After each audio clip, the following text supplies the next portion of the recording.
Hey guys, and welcome to Overland NZ, and what is, I guess, quite a sad video. After 3.5 years, it's time to say goodbye to the Hilux here. Let's have a look at some of the cool places it's been, before I jump into why we're selling it and what we're up to next.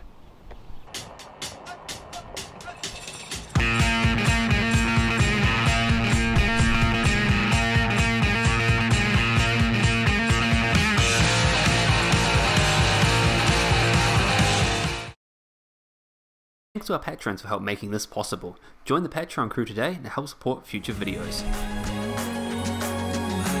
Hey guys, and welcome to Overland NZ. As you know, we recently bought new Hilux out there.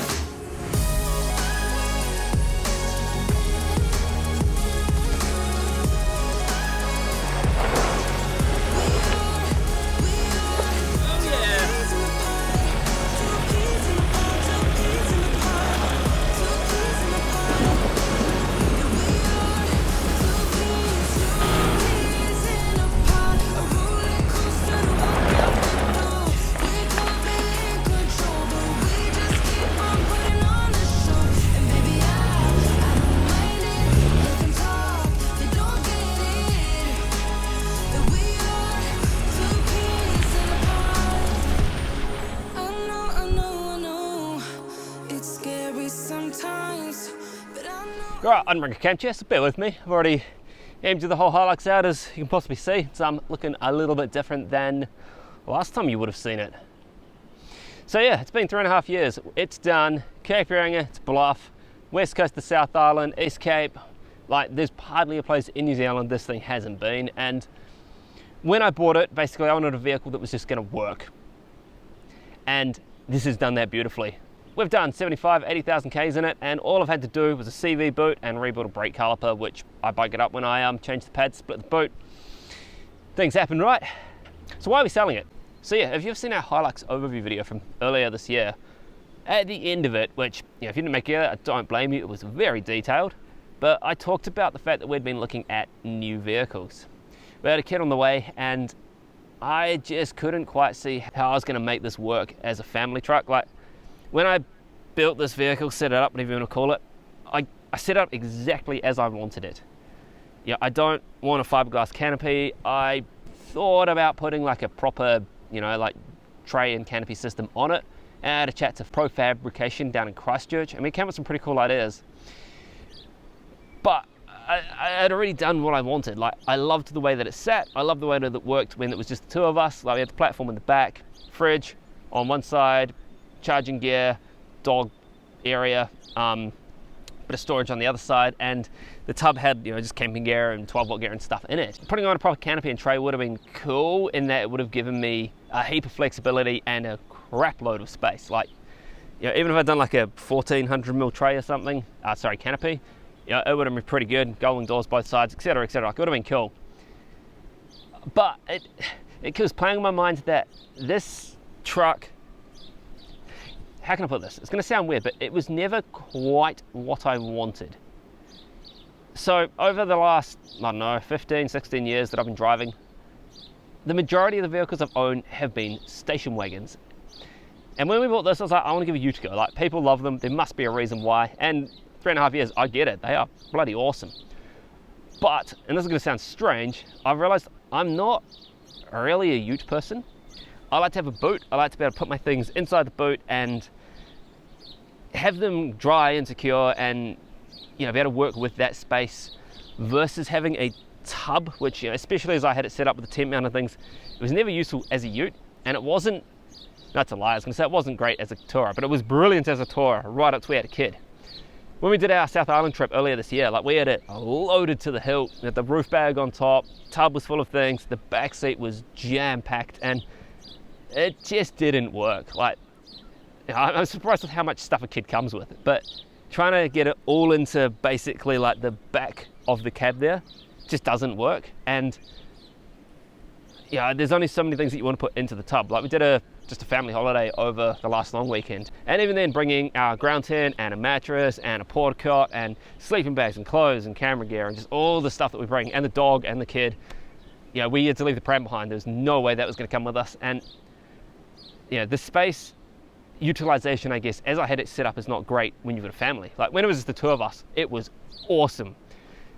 Back seat dedicated to storage and the fridge, tub, camping gear, 12-volt gear, a tent on top. Like it worked super well. And you know, I'm kind of gutted that we are moving away from that, but you know, family life comes first, and having a vehicle that works as a family comes first. This is an awkward shot, but basically you can see in here I got the pram. That takes up the entire back seat. Obviously car seat's on the other side, and there's nowhere for the dog to go. And I know that people are gonna say chuck her in the tub, but I mean, if you've seen her, she's not a like chuck her in the tub type of dog, let's be honest. So this takes up all the space. We don't want to put it in the tub because everything gets a bit hammered in there and wet, and you know, it's not particularly secure. And generally I don't carry this around, and it's a bit of a hassle when me and little dude go out and do stuff. Perhaps one of the more controversial, I don't know, that's probably not the right word, one of the more like internet fun topics is this. I've mentioned it before, but I seriously don't know why I bought a manual. I hate it. You know, in a nice high rev petrol car, yep, absolutely. In a diesel, I just think the automatics work so much better, and for the type of off-roading that we do, like I don't need a manual gearbox. I'm gonna get everywhere I need to go with the auto, probably easier to be honest, and you know, I'm not rocking it back and forward, I'm not trying to climb complicated rock steps or anything, and yeah, the manual, you know, sitting in traffic, I don't know if you've tried to get into Wellington recently, but if you're coming from the north, you're basically in traffic for about 45 minutes, crawling along, trying to get through the roadworks and stuff. And yeah, it's been 80,000 Ks of cruising around in this now, and I'm done. Like maybe I'm getting old, maybe I'm getting lazy, I'm not sure, but yeah, I've owned a good mix of manual and autos over the years, and I've always enjoyed driving the autos more.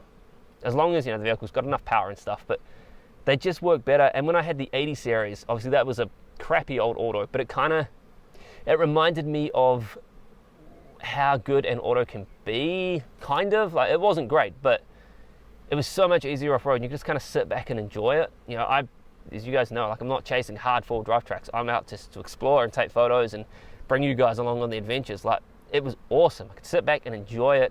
Not have to worry about gears and all that sort of stuff. Yeah, I don't know. Like, I'm done with manuals basically. Like if I buy, I don't know what I'd be buying that would be petrol, small and manual, but that would definitely be a manual.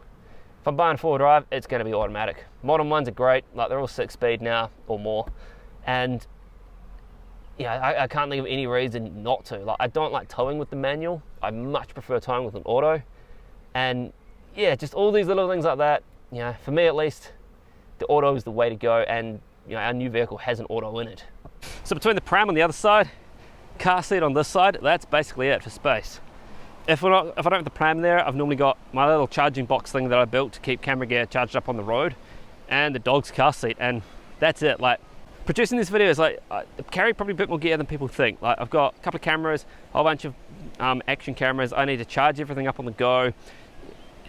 You know, typically the floor down there or the floor of the front seat, if it's just me, is packed, and it's a pain. Like everything moves around, nothing stays where it should. I've got no proper storage to bugs.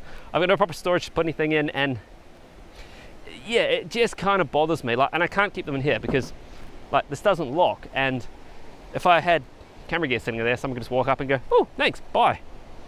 And you know, I obviously don't want that because then I can't make these videos. I like the idea of basically being able to fit out a boot of a wagon to have, you know, I guess like a camping, cooking, you know, draw off-road place for recovery gear and stuff, and then like up high, kind of out of the way, you can have camera chargers and things like that that, you know, don't need to be easily accessible, but accessible enough and just kind of out of the way. Like stuff gets in the way, it drives me insane. I hate wires in the cab and around the gear stick and stuff, and then I move all that stuff to the back, and yeah, it'd be great. So, you know, the tub here, I feel very short, ground drops away.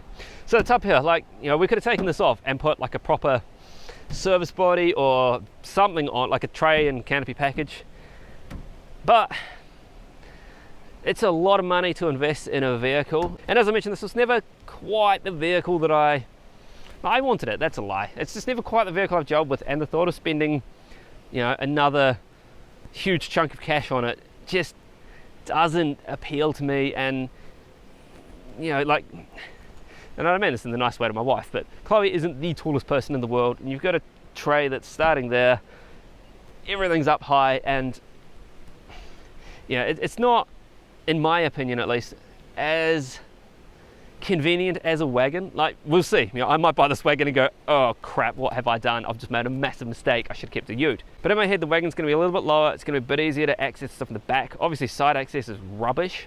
And I'm probably going to put at least some of the back seats out for long trips and have that so that, you know, there's like a, I don't know, like a false floor there and a bit more storage just for extra stuff when you're out for a long time. So yeah, 3.5 years. Trusty Hilux. It's never gone wrong. It has just been everything that I wanted it to be. Like, turn the key, drive it thousands of kilometers through, you know, wherever we want to go, turn around, come home, turn it off, and I know that it's basically ready to go for its next adventure. I know there's a lot of you who are going to be wondering what we've bought, and as of the publishing of this video, it has just landed in the country, according to my car dealer anyway. But let's just say we're sticking with Toyota. It's not a ute. And I don't know, like, it's been a very badly kept secret. A lot of people know what we've ordered, but I'll leave that for a surprise for those of you who don't know till, I don't know, whenever we pick it up. I will be sure to make a video on it and explain why we bought it, what I like about it, what I don't like about it. Like, it's not perfect. And yeah, should be good fun. But no, it's gonna be sad. As of the recording of this, this is under offer and potentially being picked up tomorrow. So I'm as excited as I am for a new car, I am pretty gutted. Like, I have enjoyed this thing. It's done everything we wanted it to do, and it's been reliable. It just works. I know that sounds silly, but you know, I like a vehicle that just works. I kind of can't be bothered spending weeks and weeks working on them these days, and yeah, it's going to be great. Anyway, catch you next time with our new vehicle when it arrives. See you later.